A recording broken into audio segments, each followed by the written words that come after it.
हम सब कभी ना कभी बच्चे थे एंड आई एम श्योर हम सब ने कभी ना कभी डॉल से खेला है। बट इमेजिन करो, आपकी बचपन की कोई फेवरेट डॉल है और तुमने उसके साथ काफ़ी टाइम स्पेंड किया है, पर एक दिन आपको पता चले कि वो कर्स डॉल है। यानी एक तरीके से वो डॉल जिंदा है। आई नो डम साउंड कर रहा है, पर आज के एपिसोड में मैं आपको 5 रियल लाइफ कर्स डॉल के बारे में बताने वाला हूँ। So your welcome to today's episode.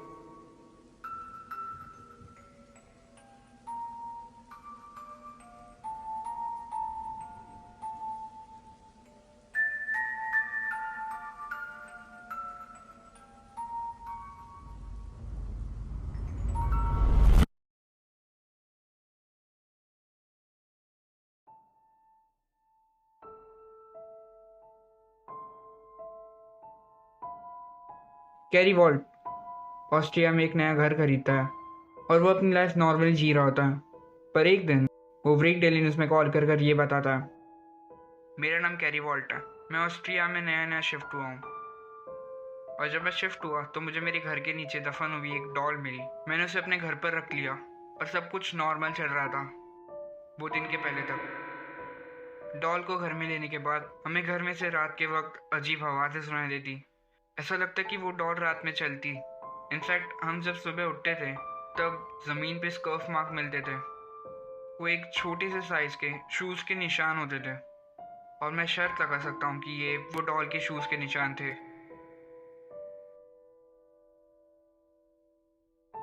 ये कॉल के बाद कैरी वॉल्ट की काफ़ी सारे इंटरव्यूज़ हुए।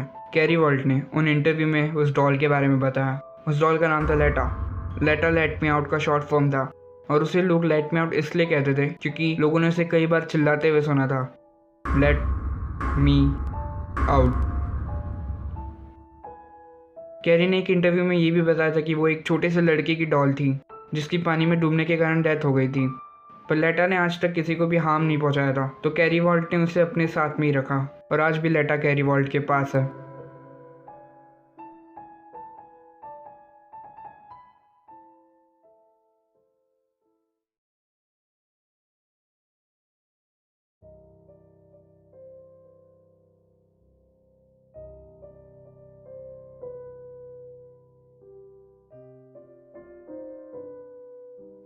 लिली की कहानी की शुरुआत हुई थी एक एंटिक डीलर से।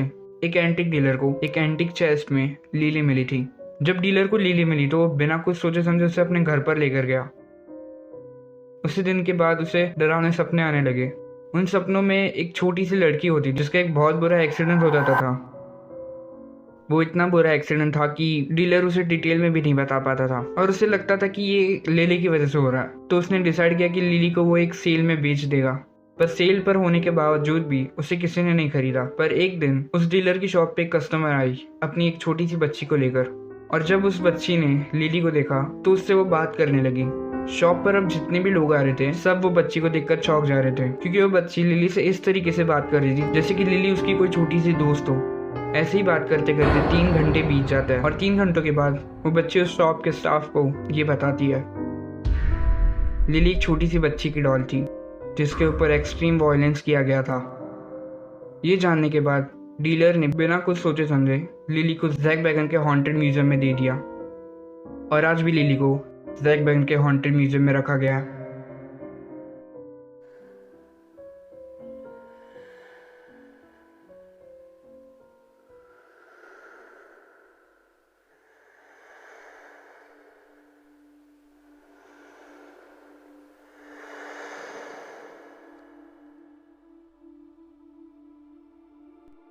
उकीगू की कहानी 1918 में शुरू हुई थी।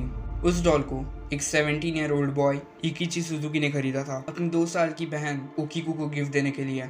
और जब इकिची ने वो डॉल ओकीकू को गिफ्ट दी तो ओकीकू को वो डॉल काफ़ी ज़्यादा पसंद आई थी, इतनी कि वो उसकी एक फेवरेट डॉल बन चुकी थी।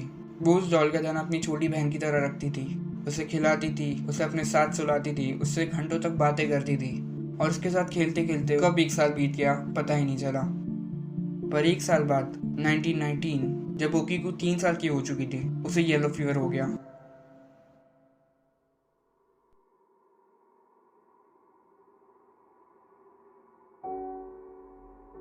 ये फीवर मॉस्किटो के काटने की वजह से होता है।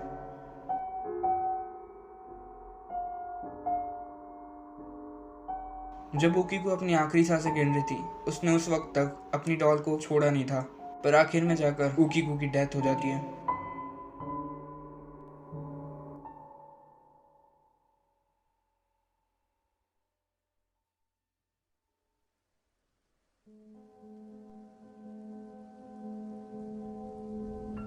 ओकीको की फैमिली वाले जानते थे कि उसे ये डॉल काफ़ी ज़्यादा पसंद है, तो उन्होंने डिसाइड किया था कि ओकीको और उसकी डॉल को दोनों को साथ में दफनाएंगे।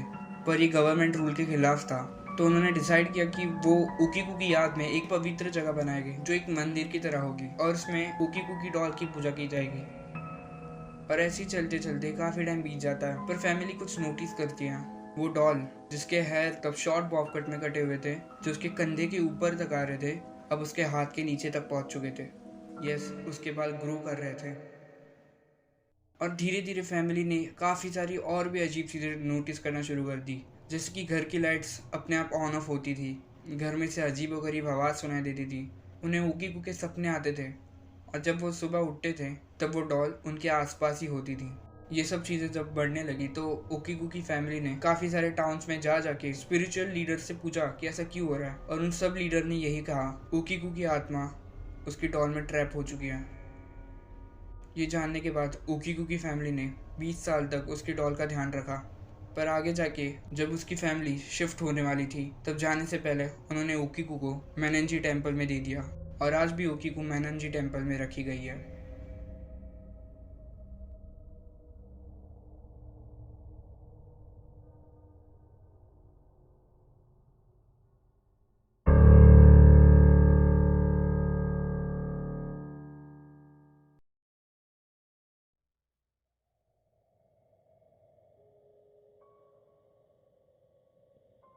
रूबी की कहानी भी ओकीको की कहानी की तरह सेम टू सेम है। उसे शुरुआत में एक बच्ची ओन करती थी जिसकी बचपन में ही डेथ हो गई थी, पर मरते वक्त रूबी उस बच्ची के हाथ में थी, और उस बच्ची की आत्मा भी रूबी के अंदर ट्रैप हो चुकी थी। पर फैमिली को ये बात पता नहीं थी अनटिल धीरे धीरे रूबी अपनी प्रेजेंस दिखाने लगी थी।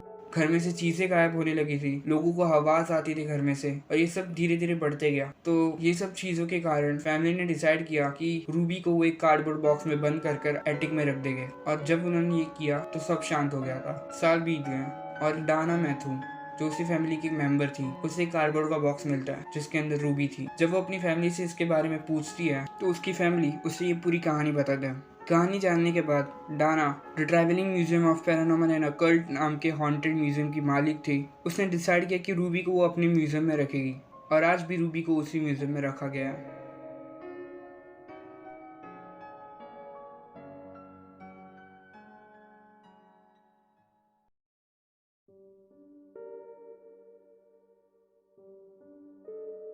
लिस्ट की फिफ्थ और आखिरी डॉल, और ये डॉल लिस्ट की सबसे खतरनाक डॉल है, रॉबर्ट द डॉल।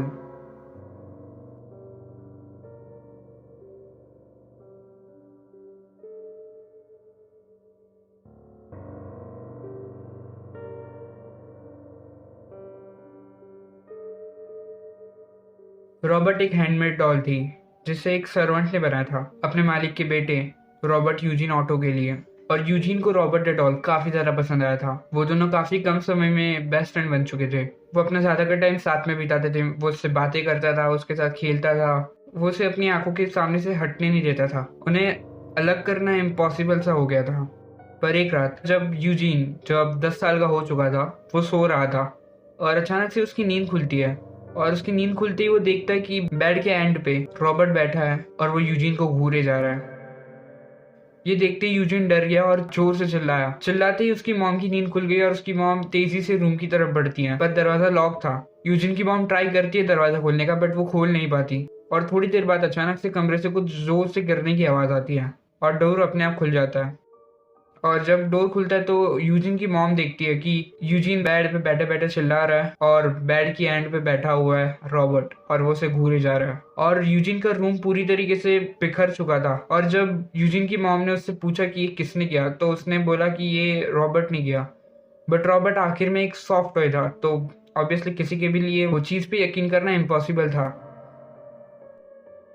एक दिन यूजिन के रूम में से काफी अजीब आवाज आ रही थी, तो उसकी मॉम ने चेक करने का डिसाइड किया।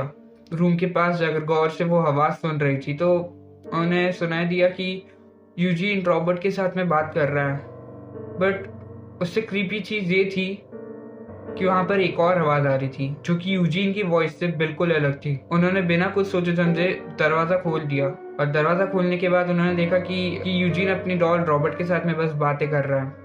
अब उन्हें भी धीरे धीरे लगने लगा था कि ये सब चीज़ें रॉबर्ट कर रहा है, पर वो कुछ नहीं कर सकते थे क्योंकि उन्हें अलग करना इम्पॉसिबल था। पर धीरे धीरे टाइम बीतता गया और यूजीन बड़ा हो गया और यूजीन की शादी हो गई और कुछ वक्त बाद यूजीन के मॉम डैड की डेथ हो गई। कुछ वक्त बीत जाता है और 1974 में यूजीन की डेथ हो जाती है। यूजीन की डेथ होने के बाद उसकी वाइफ ने रॉबर्ट को एक हॉन्टेड म्यूजियम में दे दिया। पर रॉबर्ट वहीं नहीं रुकता। अब म्यूजियम में जो भी लोग आके उसकी फोटो खींचते थे या फिर उसके इंसल्ट करते थे तो उनके ऊपर एक बहुत बुरा बैड लक लग जाता था। उन्हें अपॉलॉजी लेटर लिखना पड़ता था रॉबर्ट को। और आज की डेट में भी रॉबर्ट के शेल्फ पे जहाँ पर रॉबर्ट को रखा गया है उसके आसपास काफी सारे अपॉलॉजी लेटर हैं।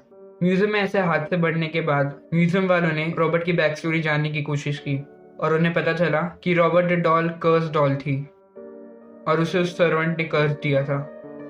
ऑटो फैमिली उस सर्वेंट के साथ में बिल्कुल अच्छे से बिहेव नहीं करती थी तो उसने बदला लिया।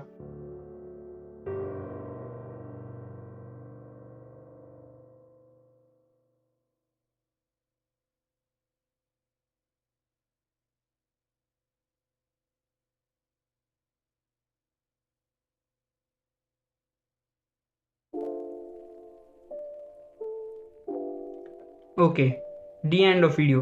Thank you for watching. I hope you liked the video और I'm sorry वीडियो में काफ़ी सारे बार वॉइस चेंज हुए हैं, पर अगली वीडियो में मैं पूरी तरीके से कोशिश करूँगा कि सब परफेक्ट हो। And I know curse doll के बारे में वीडियो है और मैंने एनाबेल को वीडियो में नहीं डाला है। मैंने ये इसलिए नहीं किया क्योंकि फ्यूचर में हम एनाबेल के लिए एक डेडिकेटेड वीडियो बनाने वाले हैं, तो तब तक वेट करो। Okay, so that's all for this episode and will meet you soon. Thank you.